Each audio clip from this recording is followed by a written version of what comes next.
4 जुलाई 2022 के editorial and article analysis में मैं प्रशांत मावानी आप सभी का बहुत बहुत हार्दिक रूप से स्वागत करता हूं। दोस्तों, आज दिन है मंडे और आज हमारे टेबल पर हैं 5 इंपॉर्टेंट टॉपिक्स। इसमें सबसे पहले हम बात करने वाले हैं ब्रिक्स के बारे में, BRICS। Then we have wake up call. ये वाला टॉपिक जो है ये डिज़ास्टर के साथ जुड़ा हुआ है, मणिपुर के साथ जुड़ा हुआ है। देन वी हैव पुलिस के साथ जुड़ा हुआ, इंडियन पुलिस सर्विस या फिर जो भी पुलिस सर्विसेज की एग्जामिनेशन की तैयारी कर रहे हैं, if you are preparing for UPSC IPS join करने का इरादा है तो ये एक बहुत इंपॉर्टेंट टॉपिक है आपके लिए। इसके अलावा भी जो स्टेट लेवल की एग्जामिनेशन है उसके लिए भी ये इंपॉर्टेंट टॉपिक है। देन वी हैव GST वाला टॉपिक और लास्ट वन जो है ये एक बहुत ही out of the box topic है, इलेक्ट्रिकल सेफ्टी के साथ जुड़ा हुआ विषय है। काफ़ी सारी चीज़ें हमें सीखने को मिलने वाली हैं। तो let's start with the first topic of the day, that is associated with BRICS. BRICS का फुल फॉर्म क्या है?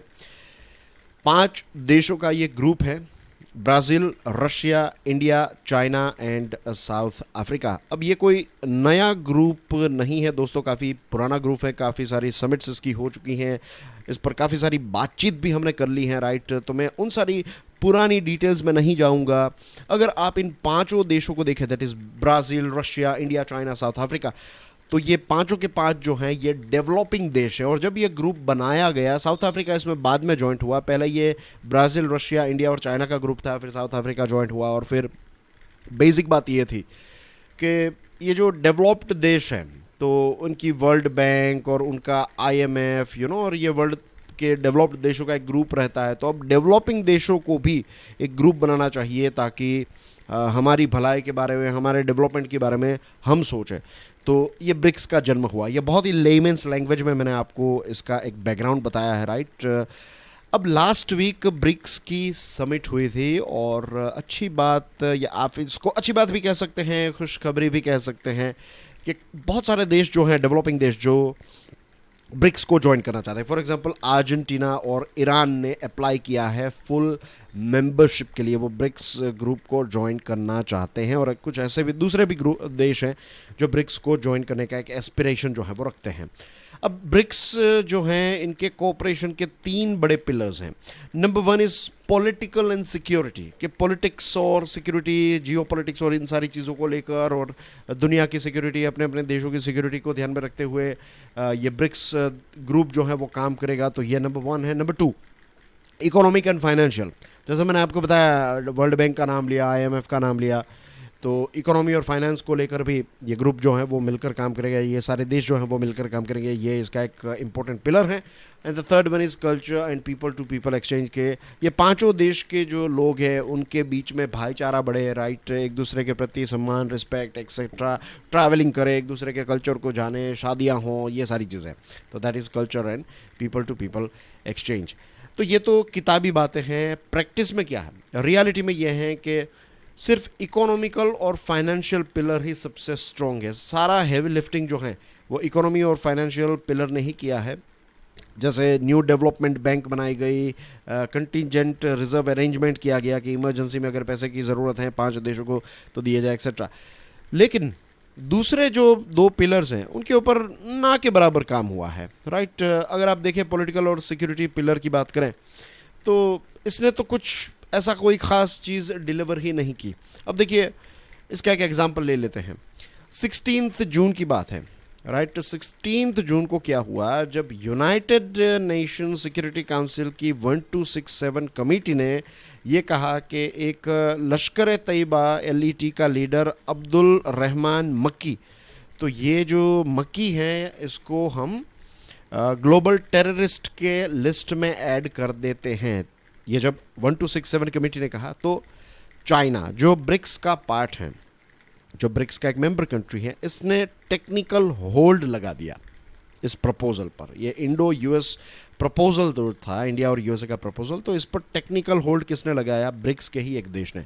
एक तरफ पिलर क्या है, इकोनॉमी, पॉलिटिकल और सिक्योरिटी की बातचीत होती है, टेररिज्म और ये सारी चीज़ों के खिलाफ लड़ना है।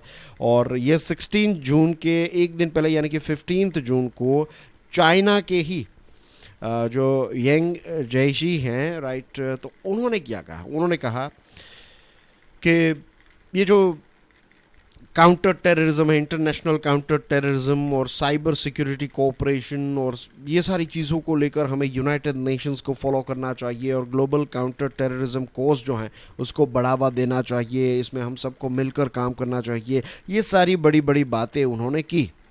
और एक दिन के बाद यूनाइटेड नेशन में चाइना क्या करता है, इस प्रकार का होल्ड लगा देता है। तो you can I am sure आपको इस एग्जाम्पल से पता चल गया राइट कि जब हम ब्रिक्स की बात करते हैं तो सिर्फ वो बैंक वाला जो न्यू डेवलपमेंट बैंक और कंटीजेंट रिजर्व अरेंजमेंट जो मैंने अभी आपको बताया वो एक्टिव हैं, बाकी के दो पिलर्स जो हैं वो काफ़ी वीक है।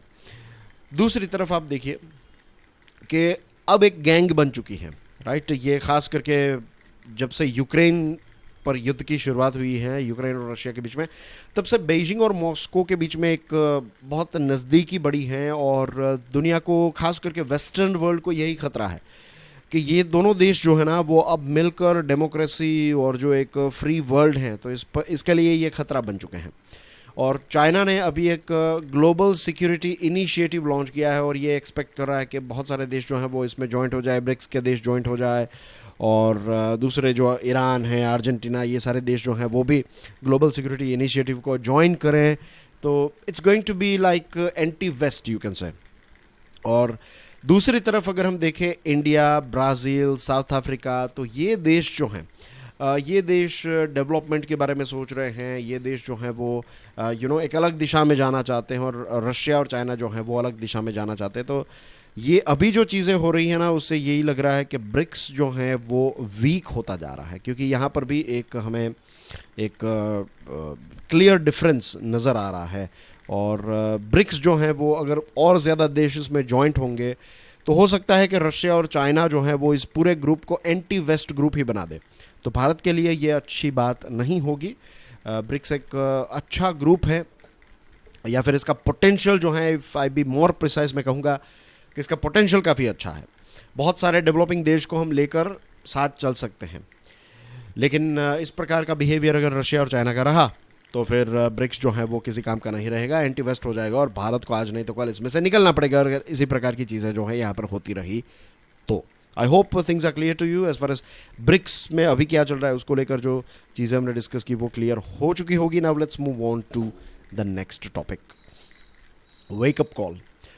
हम कितने दिनों से प्रार्थना कर रहे हैं राइट। मणिपुर में जो लैंड स्लाइड हुआ राइट, तो इसकी वजह से बहुत सारे लोगों की मृत्यु हो चुकी है। 37 लोगों की मृत्यु हुई है। अभी 28 लोग जो हैं वो मलबे के नीचे फंस चुके हैं। रेस्क्यू एफर्ट्स चल रहे हैं और ये मणिपुर का अभी तक का सीवियरेस्ट आप कह सकते हैं नेचुरल डिज़ास्टर है। लेकिन क्या ये शब्द यूज़ करना बराबर होगा natural? I don't think so. ये नेचुरल से ज़्यादा तो मैन मेड डिज़ास्टर है। पढ़िए यहाँ पर, the tragic disaster has been compounded by the debris of the landslide blocking the Ijei river, creating a significant welling up of water which could inundate low-lying areas in the dam-like structure is breached. Beg your pardon, if the dam-like structure is breached. अभी क्या हुआ है कि ये जो इजोई river है, ये landslide जो हुई ना, तो उसकी वजह से आप समझ लीजिए कि एक पानी जो है वो रुक गया है और एक नया डैम टाइप स्ट्रक्चर बन गया है। और अगर ये डैम टाइप स्ट्रक्चर जो है ये ब्रीच हो गया, अगर मिट्टी और ज़्यादा खिस गई, तो ये जो पानी इसने ब्लॉक किया है ना, ये सारा का सारा पानी जो है वो लो लाइंग एरियाज, यानी कि लेट्स से कि यहाँ पर पानी जो है वो पूरा ऐसा डैम जैसा बन चुका है, अगर ये टूट गया तो यहाँ के गांव जो हैं वो इस पानी से काफ़ी प्रभावित होंगे। वहाँ पर एक दूसरा डिज़ास्टर आ सकता है, क्लियरली आ सकता है। ये चीज़ हमें पढ़ने को मिल रही है। अब आप देखिए, एडमिनिस्ट्रेशन जो है वो तो कोशिश कर रहा है कि ये स्टोर्ड वाटर जो है इसको यहाँ से जल्द आउटफ्लो किया जाए राइट, लेकिन बहुत ज़्यादा बारिश होने की वजह से ये जो रेस्क्यू का काम है, ये जो आउटफ्लो का काम है, वो कंप्लीट नहीं हो पा रहा है। डियर फ्रेंड्स, कुछ दिनों पहले मैंने एक वीडियो बनाया था राइट, इंडियन मॉनसून के साथ क्या हो रहा है, तो you can click this popup thing और आप देख सकते हैं इसमें मैंने कुछ रीजंस एक्सप्लेन किए हैं। तो अगर नहीं देखा है ये वीडियो तो I recommend you guys to check it out, बहुत ही इंपॉर्टेंट है फॉर योर ओवरऑल अंडरस्टैंडिंग। अब गवर्नमेंट और डिज़ास्टर मैनेजमेंट के ऑफिशियल्स जो हैं they are doing their best, but they should make sure कि जो अभी मैंने आपको बताया कि ये पानी ब्रीच हो गया तो फिर ये डिज़ास्टर जो है वो और ज़्यादा स्नोबॉल यानी कि जो बर्फ़ का एक गोला होता है वो जैसे जैसे नीचे आता है वो बड़ा होता जाता है। तो it's going to be something like this. अगर ये चीज़ होती है तो भगवान करे ऐसा ना हो, बट ऐसा हो गया तो it's going to be big thing. अब देखिए, यहाँ पर जो रेलवे कंस्ट्रक्शन की साइट है ये ऑलरेडी लैंडस्लाइड प्रोन एरिया में इसका काम चल रहा है, राइट। एक ऐसी जगह जहाँ पर लैंडस्लाइड होने के पूरे चांसेस हैं, तो वहाँ पर इस प्रकार के कंस्ट्रक्शन के काम की परमिशन किसने दी, ये एक पहला प्रश्न उठता है। दूसरी चीज़, क्या हमारे हिमालयन स्टेट्स जो हैं अलग अलग, वहाँ पर ये सेम चीज़ नहीं है? घाट वाले रीजन को आप देख लीजिए, केरला को देख लीजिए, तो पिछले कुछ दशकों में कितने सारे यहाँ पर लैंडस्लाइड्स हुए हैं, कितना सारा नुकसान हुआ है। और एनवायरनमेंट मिनिस्ट्री ये कहती है कि ये जो डिज़ास्टर हुआ है ना, ये एंथ्रोपोजेनिकली इंड्यूस्ड है। एंथ्रोपोजेनिक यानी कि लोगों की वजह से, it's a man made disaster. लोगों की हरकतों की वजह से हमने जो यहाँ पर कंस्ट्रक्शन का काम करना है, या फिर हमने जो यहाँ पर जो क्वेरिंग किया है, राइट, रोड को और ज़्यादा एक्सपांड करने की कोशिश की जा रही है, ये सारी चीज़ों की वजह से। हेवी रेनफॉल तो है ही, लेकिन हेवी रेनफॉल नॉर्मल समय में होता तो कुछ नहीं होता, लेकिन आपने यहाँ पर रोड कंस्ट्रक्शन, रेल कंस्ट्रक्शन, ये वो सारी चीज़ें चल रही है डेवलपमेंट के नाम पर, इसकी वजह से इस प्रकार के इश्यूज़ हो रहे हैं। और ये सिर्फ यहाँ पर नहीं, बहुत सारी जगह पर हो रहे हैं, खास करके हिली रीजन में। तो क्या सफिशिएंट सॉइल और स्टेबिलिटी टेस्टिंग की गई थी? अगर की गई थी तो उसमें क्या रिजल्ट्स हमें देखने को मिले? रिसर्चर्स का कहना यह है कि ये जो वेस्टर्न मणिपुर वाला रीजन जो है, तो यहाँ पर ऑलरेडी वेरी हाई और मॉडरेट हज़ार्ड जोन में ये आता है। तो ऑलरेडी अगर ऐसे जोन में आता है तो यहाँ पर इस प्रकार का कंस्ट्रक्शन करेंगे तो इस प्रकार के डिज़ास्टर्स तो देखने को मिलेंगे ही। और अब हमें ये देखना है कि इसमें फाइनल रिज़ल्ट जो है वो क्या आएगा, किसको दोषी ठहराया जाएगा। अर्ली वार्निंग सिस्टम पर भी जियोलॉजिकल सर्वे ऑफ इंडिया जो है वो काम कर रहा है, लेकिन अभी भी वो टेक्नोलॉजी जो है वो हमारे पास उतनी एडवांस्ड नहीं हुई है। और देखिए, डेवलपमेंट की ज़रूरत है, कनेक्टिविटी की ज़रूरत है, we all need this things, but we have to understand कि जितना हम फॉरेस्ट को डिस्ट्रॉय करेंगे नेचुरल एरियाज में विदाउट कैलकुलेशन, अगर ऐसा डेंजरस एरियाज़ में अगर हम इस प्रकार के कंस्ट्रक्शन के काम को आगे बढ़ाएंगे तो ये डिज़ास्टर्स होते रहेंगे। और ये मणिपुर में जो हुआ है, भगवान ना करे ये कहीं पर भी हो, लेकिन उत्तराखंड में जब ऐसा हुआ था तब भी यही बात थी, केरला में जब हुआ था तब भी ऐसे आर्टिकल्स और सारी चीज़ें हमें पढ़ने को मिलती हैं। ये हम सब के लिए, सरकारों के लिए, राज्य सरकारों के लिए, सेंट्रल गवर्नमेंट के लिए, लोकल सरकारों के लिए एक वेकअप कॉल है कि अगर हमने प्रॉपर कैलकुलेशंस करके कंस्ट्रक्शन के काम को आगे कैलकुलेशन किए बिना अगर हमने कंस्ट्रक्शन और इन सारी चीज़ों के काम को, सो कॉल्ड डेवलपमेंट के कामों को आगे बढ़ाया, तो एक ही चुटकी में सारी चीज़ें जो हैं वो ख़त्म हो जाएगी और बहुत सारे लोग जो हैं, बहुत सारे परिवार जो हैं वो हमेशा हमेशा के लिए बिखर जाएंगे। तो we need to take this thing very seriously. इसको लेकर अवेयरनेस कैंपेन्स होने चाहिए, इसको लेकर गवर्नमेंट के अंदर अवेयरनेस के कैंपेन्स होने चाहिए, क्योंकि आप देखिए ऐसे आर्टिकल्स जब हम पढ़ते हैं तब हमें पता चलता है कि ऑलरेडी ये सारी चीज़ें पता होने के बावजूद ये सारे काम जो हैं वो यहाँ पर किए जाते हैं। आई एम वंडरिंग के जो लोग तैयारी करके फिर आईएएस बन जाते हैं, सिविल सर्विसेज ज्वाइन करते हैं, स्टेट लेवल की हो या फिर यूपीएससी, तो उन्होंने तो ये सारे आर्टिकल्स पढ़े हुए हैं, राइट। केरला में जब हुआ, उत्तराखंड में हुआ, और डिज़ास्टर ऐसा नहीं है कि अभी हुए हैं, इससे पहले भी बहुत सारे ऐसे डिज़ास्टर्स हुए हैं। तो इम्प्लीमेंटेशन मीन्स तब क्या सारी चीज़ें भूल जाते हैं, आई डोंट नो, लेकिन मीन्स ये एक सोचने वाली बात है ना कि आज हम सब ने ये पढ़ा। जस्ट इमेजिन कि 5-10 साल के बाद अगर मणिपुर में, जस्ट इमेजिन राइट, के मुझे कलेक्टर बनाया जाए और मैं वहाँ पर हूँ और फिर वहाँ पर ऐसी कंस्ट्रक्शन की कोई चीज़ों की बात आती है, तो I will think about it, isn't it, कि मैंने तो कुछ सालों पहले ऐसी कुछ चीज़ें पढ़ी थी, तो लेट मी फाइंड आउट कि ये डिज़ास्टर में एटलीस्ट फाइंड आउट करूँगा ना कि कौन कौन से डिपार्टमेंट्स हैं और किसने सेफ्टी निकाली, किसने सेफ्टी का ये रिपोर्ट निकाला है, क्या ये करना सेफ़ रहेगा, नहीं सेफ़ करना है, तो then I will inform higher authorities कि देखिए ये सारी चीज़ें हैं, I am warning you in advance कि ऐसी चीज़ें जो हैं वो हो सकती है यहाँ पर, क्योंकि इस प्रकार के रिपोर्ट सामने आए हैं। But I am not blaming any one, but I am just like वहाँ के चीफ मिनिस्टर्स जो एक्स चीफ मिनिस्टर्स हैं, राइट, एमएलएज हैं, तो कितने सारे और डिज़ास्टर के एक्सपर्ट, दैट मीन्स कहीं ना कहीं कम्युनिकेशन का गैप है, राइट, कहीं ना कहीं वो कल्चर नहीं है, कहीं ना कहीं वो किसी को पड़ी नहीं है, आप ये भी कह सकते हैं, क्योंकि ये चीज़ें बार बार हो रही हैं. But it's very shocking, isn't it? It's very very shocking. कितने सारे लोगों की मृत्यु हो गई यहाँ पर, देखिए. Then we have this interesting article, technology is no panacea for custodial deaths. के एक आईपीएस ऑफिसर ने ये आर्टिकल लिखा और कहने का मतलब ये है इस टाइटल का कि टेक्नोलॉजी जो है ना वो कोई रामबाण इलाज नहीं है कि जिससे आप कस्टोडियल डेथ को हमेशा हमेशा के लिए रोक सके. Technology can play a very important role, no doubt about it, लेकिन ये रामबाण इलाज नहीं है. सिर्फ टेक्नोलॉजी से कुछ नहीं होगा, और भी कुछ है. वो क्या है उसको भी समझेंगे. भारत की बात करें तो पुलिस ब्रुटालिटी और कस्टोडियल वायलेंस जो हैं उसमें भारत का रिकॉर्ड काफ़ी ख़राब है. 2001 से लेकर 2018 के बीच में 1727 कस्टोडियल डेथ्स हमारे देश में हुई हैं, और इंटरोगेशन के दौरान टॉर्चर और वायलेंस का इस्तेमाल जो है वो बहुत ही कॉमन है. इनफैक्ट आपको मारा ना जाए उसके लिए भी पैसे देने पड़ते हैं. This is a reality. आप में से बहुत सारे लोगों को इसके बारे में पता भी होगा कि अगर किसी पर कोई इल्ज़ाम है और लेट्स से किसी ने कोई मारपीट की या फिर कोई ऐसे कोई दूसरे इस प्रकार के क्राइम है, तो न पुलिस वाले आपको न मारे, जब आप लॉकअप में हैं उस टाइम पर न मारे, उसके लिए भी आपको पैसे देने पड़ते हैं. ऐसा बहुत जगहों पर होता है.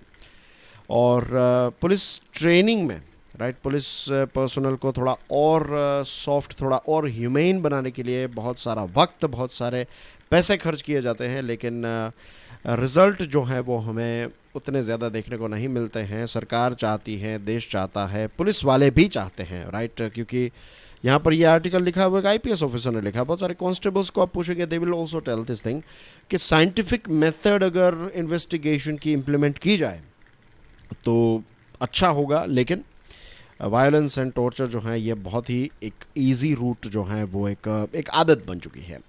जैसे मैंने आपको बताया कि टेक्नोलॉजी जो है उसको एक सिल्वर बुलेट के तौर पर देखा जाता है कि ऐसा कि भाई इस टेक्नोलॉजी के माध्यम से हम बहुत सारे प्रॉब्लम्स जो हैं वो सॉल्व कर पाएंगे. फॉर एग्जांपल बॉडी कैमरास अगर आ जाए तो फिर ऑफिसर्स जो हैं वो लायबल रहेंगे कि बॉडी कैमरास हैं तो फिर वो आपको मार नहीं पाएंगे, राइट, आपके ऊपर हाथ नहीं उठा पाएंगे, ये सारी चीज़ें होगी. फिर डिसेप्शन डिटेक्शन टेस्ट जिसको कहते हैं डीडीटीज़, तो डीडीटीज़ में क्या क्या चीज़ें आती हैं आपने बहुत सारी फिल्मों में देखा होगा. पॉलीग्राफ मशीन कहते हैं जो झूठ पकड़ने का मशीन है. फिर नार्को टेस्ट की जाती है, narco analysis, brain mapping, right, तो ये सारी चीज़ें जो हैं ये डीडीटीज़ में आती हैं.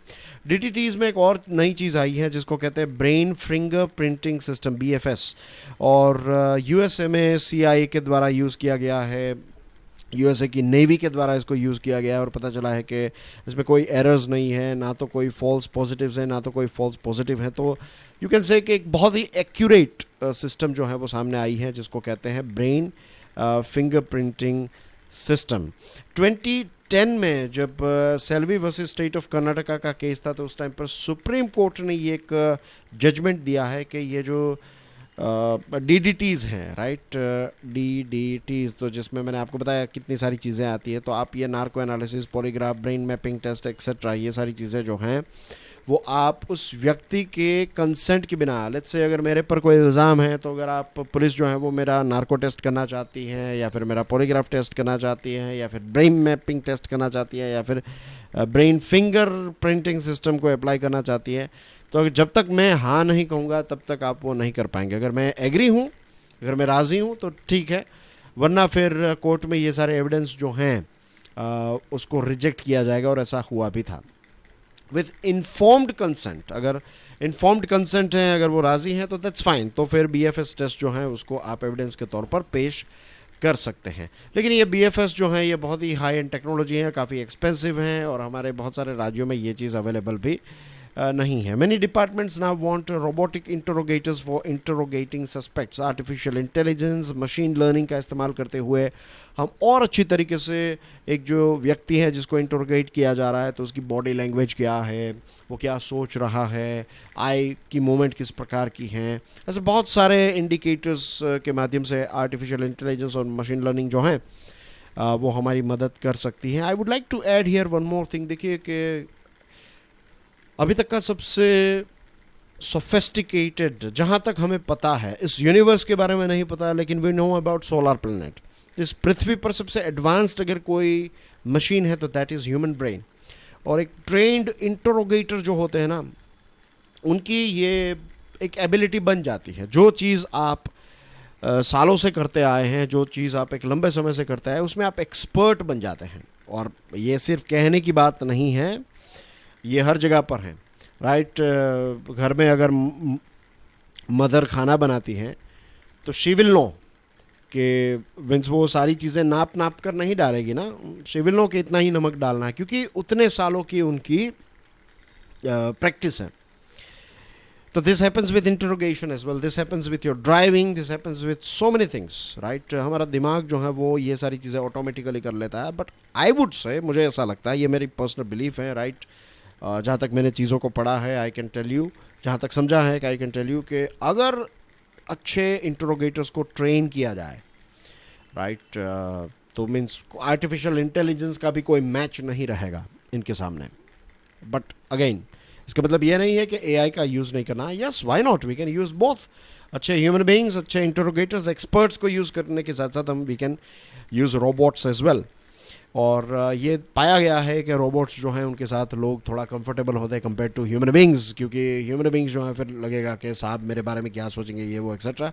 रोबोट्स के बारे में थोड़ा बहुत ऐसा नहीं सोचते. बट एनीवे, उन चीज़ों की गहराई में नहीं जाना है हमें ये समझना है कि टेक्नोलॉजीज़ तो हैं हमारे पास अवेलेबल.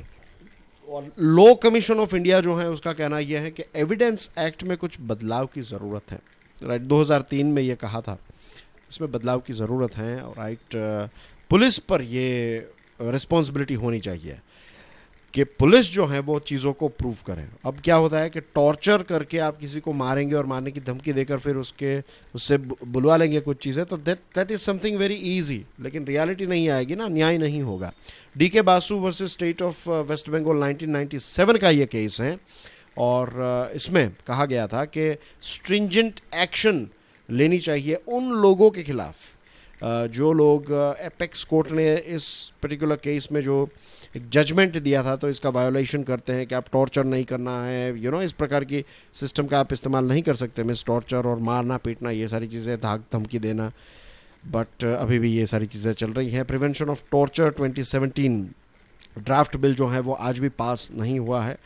तो ये कुछ स्टेप्स उठाने के साथ साथ हमें ये समझना होगा, जैसे मैंने आपको बताया, कि टेक्नोलॉजी जो है इट्स गुड. टेक्नोलॉजी का इस्तेमाल जहाँ पर हो सकता है वहाँ पर हमें करना चाहिए, लेकिन सारी चीज़ें टेक्नोलॉजी नहीं कर पाएगी जब तक हमें वो कंपैशनेट पुलिसमैन, राइट, कंपैशनेट यानी कि करुणा वाले, जो समझे इस बात को कि किसी ने अगर क्राइम किया है, राइट, तो वो क्राइम ऐसा नहीं है कि वो एक दिन से ही वो क्रिमिनल बन गया.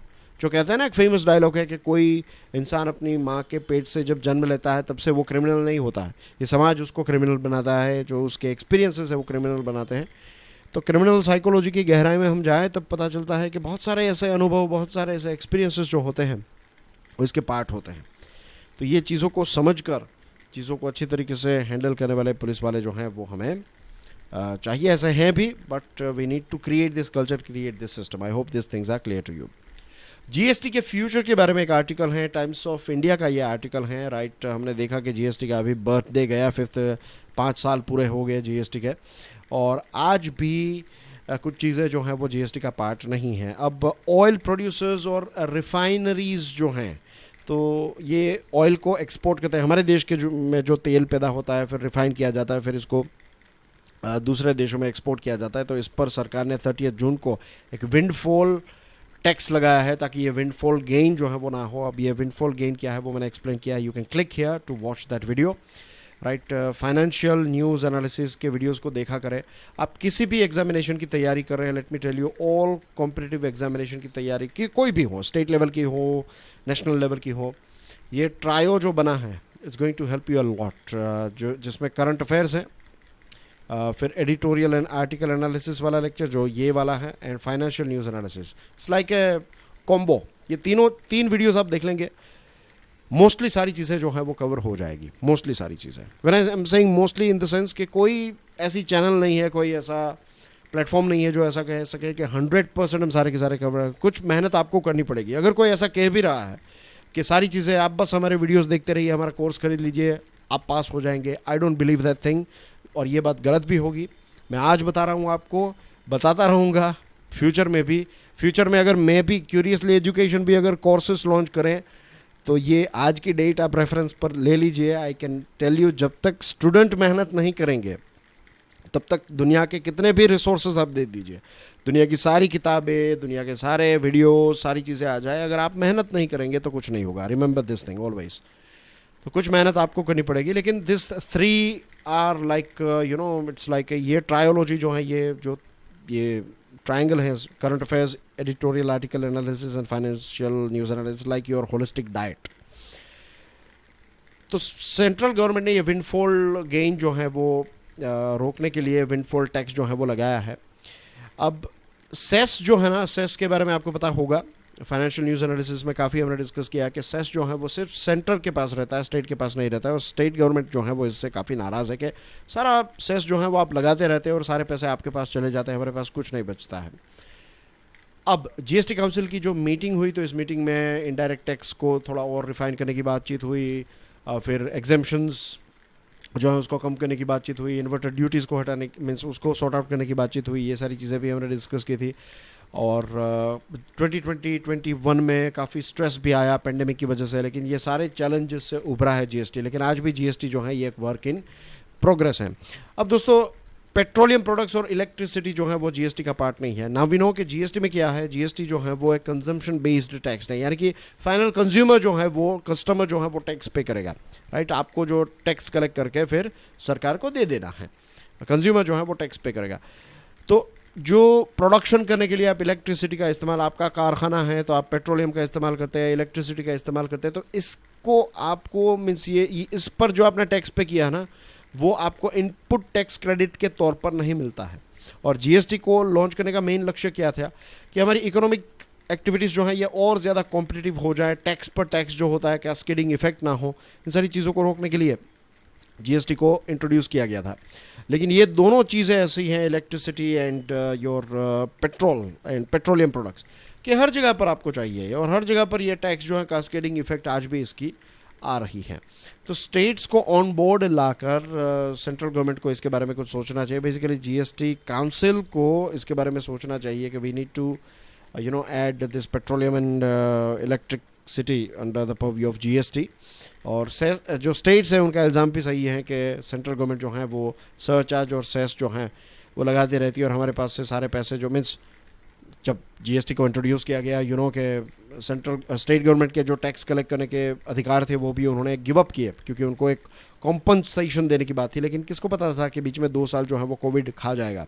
तो अब स्टेट गवर्नमेंट क्या डिमांड कर रहे हैं कि हमें थोड़े और समय के लिए कॉम्पनसेशन दिया जाए। बीजेपी वाले भी स्टेट्स कह रहे हैं ये, और हमने ये चीज़ डिस्कस भी की थी इस रेट के, कुछ स्टेट्स की ये डिमांड है। तो अब इसके बारे में कुछ सोचने की ज़रूरत है, राइट। हमारे ये जो जीएसटी है इसको और ज़्यादा रिफाइन करने की ज़रूरत है, एंड लेट्स होप कि आने वाले समय में इसको लेकर कुछ चर्चा हमें देखने को मिलेगी। लास्ट टॉपिक है इलेक्ट्रिकल सेफ्टी के साथ जुड़ा हुआ है। देखिए दोस्तों, एक्सीडेंट्स हमारे देश में बहुत अलग अलग प्रकार के होते रहते हैं, राइट। कहीं पर आग लग गई, कहीं पर बिल्डिंग गिर गई, अभी बारिश की सीज़न है, अनफॉर्चुनेटली बहुत सारी जगहों पर बिल्डिंग्स गिरेगी, पुरानी बिल्डिंग्स, मेंटेनेंस नहीं हो रहा, ये सारी चीज़ें, और बार बार ये फायर के इंसिडेंट्स, इस प्रकार के एक्सीडेंट्स होते हैं, रोड एक्सीडेंट्स होते हैं। तो मैंने कई बार कहा है कि कल्चर ही नहीं है सेफ्टी का, हेल्थ एंड सेफ्टी को लेकर हम इतने ज़्यादा अनअवेयर हैं। और अब देखिए हमारे देश में इलेक्ट्रिसिटी आज हर गांव तक अवेलेबल है, लगभग सारे घर जो हैं वहाँ पर इलेक्ट्रिसिटी का कनेक्शन है, और इलेक्ट्रिसिटी के एक्सीडेंट्स जो हैं, इलेक्ट्रिकल एक्सीडेंट्स, इनके भी चांसेस जो हैं वो काफ़ी बढ़ चुके हैं।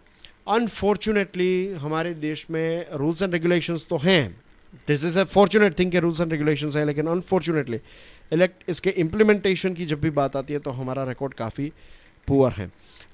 नेशनल लेवल, स्टेट लेवल पर इलेक्ट्रिसिटी के एक्सीडेंट्स ना हो, इसको लेकर पूरी ड्रिल होनी चाहिए, पूरी सेफ्टी गेयर्स प्रोवाइड करनी चाहिए। लेकिन ज़्यादातर क्या होता है कि इलेक्ट्रिसिटी का कनेक्शन कहीं पर टूट गया तो उसको रिपेयर करने में ही सारा रिसोर्स लगाया जाता है, राइट।